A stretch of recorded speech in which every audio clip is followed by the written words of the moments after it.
আসসালামু আলাইকুম। আশা করি সবাই ভালো আছেন।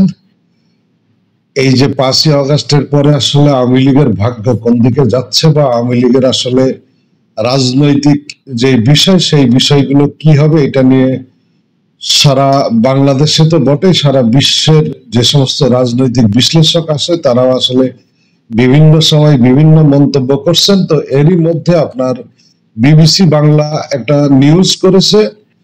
তো সেই নিউজের শিরোনাম হচ্ছে ভারত কিছু একটা করবে এই ভরসায় আওয়ামী লীগের কর্মী সমর্থকরা। এখানে কিন্তু নেতাদের কথা কিছু বলে নাই, বলছে কর্মী সমর্থকরা। বাংলাদেশের রাজনীতিতে আওয়ামী লীগের নিবন্ধন বাতিল বা নিষিদ্ধ করার দাবি যখন জোরালো হচ্ছে সে সময় সারা দেশে প্রবল চাপের মুখে থাকা দলটির তৃণমূল নেতাকর্মীদের অনেকে ভারত কি ভূমিকা নিচ্ছে সেই অপেক্ষায় রয়েছেন। অনেকের বিশ্বাস এবং প্রত্যাশা ভারত কিছু একটা ভূমিকা রাখবে যার মাধ্যমে আওয়ামী লীগ বাংলাদেশের রাজনীতিতে ঘুরে দাঁড়াবে এবং পুনঃপ্রতিষ্ঠিত হবে। সম্প্রতি যুক্তরাষ্ট্রে ভারতের প্রধানমন্ত্রী নরেন্দ্র মোদীর সফরকালে সেখানে তাকে স্বাগত জানিয়ে আওয়ামী লীগের স্থানীয় নেতাদের প্লাকার্ড বহন করতে দেখা গেছে। সামাজিক যোগাযোগ মাধ্যমে আওয়ামী লীগ সমর্থকদের আলোচনা, বক্তব্য, মন্তব্য ভারতের ভূমিকা নিয়ে একটা প্রত্যাশা লক্ষ্য করা যায়। আওয়ামী লীগের প্রধান শেখ হাসিনা ভারতে আশ্রয় নিয়েছেন। দলটির বহু নেতাকর্মী পালিয়ে বা তাদের ভাষায় আত্মগোপন করে ভারতের বিভিন্ন রাজ্যে অবস্থান করছেন। দেশ ও দেশের বাইরে আওয়ামী লীগের বিভিন্ন স্তরের কর্মী সমর্থকরা প্রত্যাশা করছেন বাংলাদেশের বর্তমান সরকারের সঙ্গে ভারত যে ভূমিকা নিয়েছে এরপর একটি চাপ সৃষ্টি করতে পারে। নাম পরিচয় প্রকাশ না করার শর্তে আওয়ামী লীগের একাধিক রাজনৈতিক কর্মী বিবিসি বাংলাকে তাদের ধারণার কথা জানান। তারা মনে করেন আওয়ামী লীগের নেতা কর্মীদের উপর হামলা মামলা, বিশেষ করে সনাতন বা হিন্দু সম্প্রদায়ের বাড়িঘর মন্দিরে যেসব হামলা হয়েছে সেটি ভারত ভালো চোখে দেখছেন না এবং ভারত তাদের স্বার্থে এই পরিস্থিতিতে কিছু একটা উদ্যোগ নেবে বলে আভাস পেয়েছেন। সার্বিক পরিস্থিতি নিয়ে আওয়ামী লীগের কর্মী সমর্থকদের বোঝাপড়ার সারমর্ম হলো ভারতের একটা ভূমিকা থাকবে। দেশে অবস্থানরত নাম প্রকাশে অনিচ্ছুক মধ্যম সারির একজন নেতা মনে করেন ভারত এরই মধ্যে ট্রাম্পের সঙ্গে বৈঠকে বাংলাদেশের ব্যাপারে গুরুত্বপূর্ণ সিদ্ধান্ত নিয়েছে। তার কথাই ভারতের স্বার্থ এখানে জড়িত। ভারত অবশ্যই কিছু একটা করবে। আমার মনে হয় ভারত ইতিমধ্যে উদ্যোগ নিয়েছে, তারা কাজ শুরু করেছে। এক্ষেত্রে ভারত আমেরিকা একসঙ্গে সিদ্ধান্ত নিয়ে এগোবে মনে হচ্ছে। হতে পারে বাংলাদেশের ব্যাপারে আন্তর্জাতিকভাবে চাপ বাড়ানো হবে। এছাড়া বাণিজ্য, বিনিয়োগ ও আন্তর্জাতিক অর্থনৈতিক সহায়তার ক্ষেত্রেও ভারত ভূমিকা রাখতে পারে বলে তিনি জানিয়েছেন। আওয়ামী লীগের নেতাকর্মীদের বক্তব্য, মন্তব্য এবং রাজনীতি পর্যবেক্ষকদের মতে আওয়ামী লীগের ভারত নির্ভরতার বিষয়টি দৃষ্টিগোচর হয়েছে। তো আমি নিউজটার আসলে আংশিক কিছু অংশ পড়লাম। তো এখন আসলে আওয়ামী লীগের যে সমস্ত নেতাকর্মী রয়েছে তাদের এই ভারত বা আন্তর্জাতিক যে মহল আছে তাদের উপরে নির্ভর করা ছাড়া খুব একটা বেশি কিছু করার নাই। কি কারণে?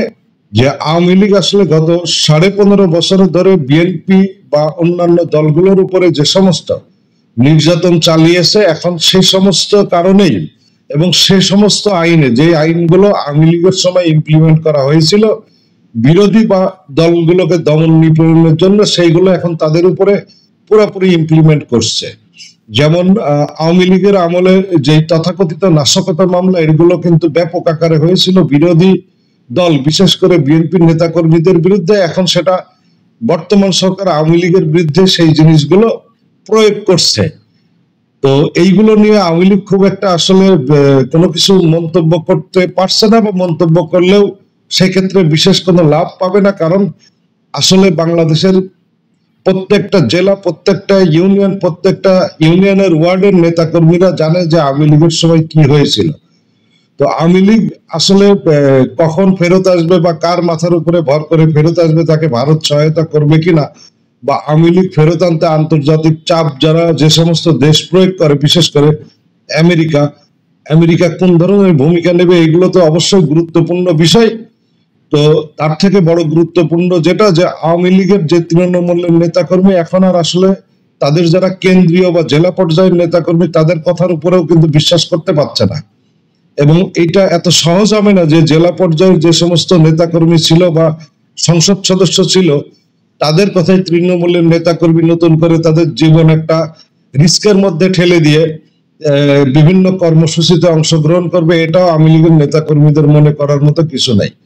কারণ গত 15.5 বছর আওয়ামী লীগ যারা করেছেন এর মধ্যে হয়তো 5% মানুষ আসলে বিভিন্ন সুবিধা গ্রহণ করেছেন, টাকা কামিয়েছেন, কিন্তু বাকি 95% এরা কিন্তু আসলে আওয়ামী লীগের আমলে আওয়ামী লীগের দ্বারাই নির্যাতিত হয়েছেন এবং সেটার সংখ্যা এতটাই বেশি এবং যার কারণে কিন্তু আওয়ামী লীগের তৃণমূলের নেতা কর্মীদের মাঝে কিন্তু আওয়ামী লীগকে নিয়েই ক্ষোভ আছে এবং সেটা থাকাটাই উচিত।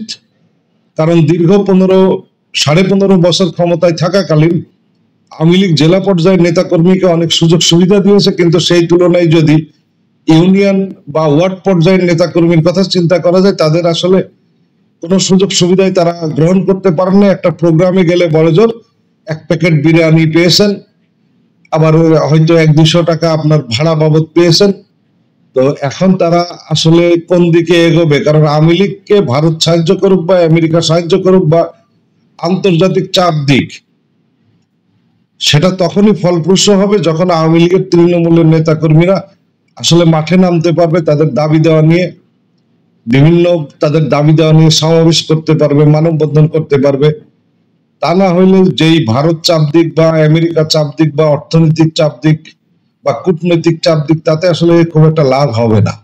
ভালো থাকবেন সবাই।